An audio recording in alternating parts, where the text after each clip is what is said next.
โอเคนอกกาสบายดีอีกทีหนึ่งเพลงต่อไปในกาสิขอมอบให้แก่สาว Facebook ทุกผู้ทุกคนเนาะผู้เพิ่นฮักเดียวใจเดียวเด้อมาฟังเพลงมึงเนาะ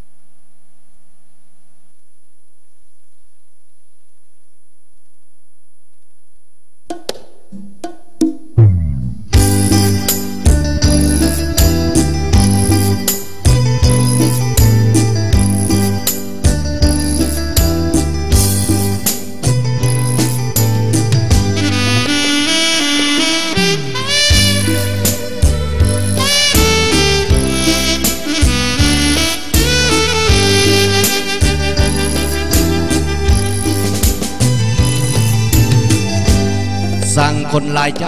สร้างคนหลายใจจะหักผู้ใดหักไผแท้นี้หักจริงก็บอกอย่าลองให้ซ้ำหรือดีหากแม่นบอกคิดปราณีจงตัดไมตรีจะมีเนื้อใหญ่สร้างคนหลอกลวงสร้างคนหลอกลวงบ่หักอย่าห่วง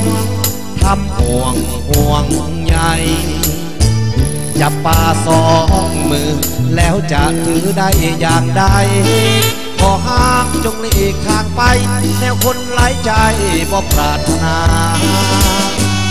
ผู้นี้ก็สู้ผู้นั้นก็สู้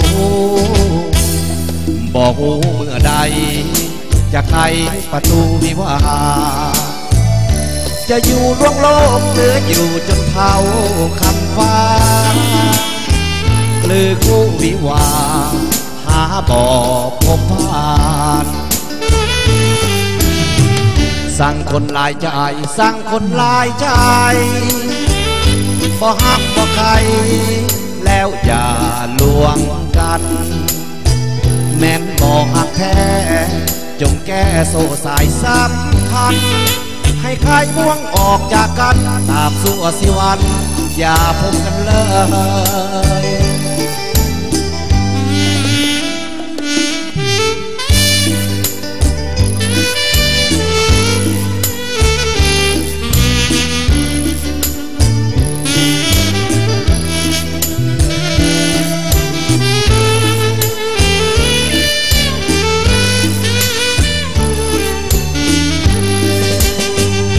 ผู้นี้ก็สู้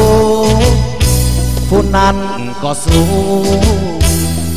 บ่หูเมื่อใดจะไขประตูวิวาจะอยู่ล่วงโลกหรืออยู่จนเท่าคำฟ้าหรือคู่วิวาหาบ่พบผ่านสร้างคนหลายใจสร้างคนหลายใจบ่หักบ่ใครแล้วอย่าลวงกันแม้นบ่หักแท้จงแก้โซ่สายสัมพันธ์ให้คลายบ่วงออกจากกันตราบสู่สิวันอย่าพบกันเลย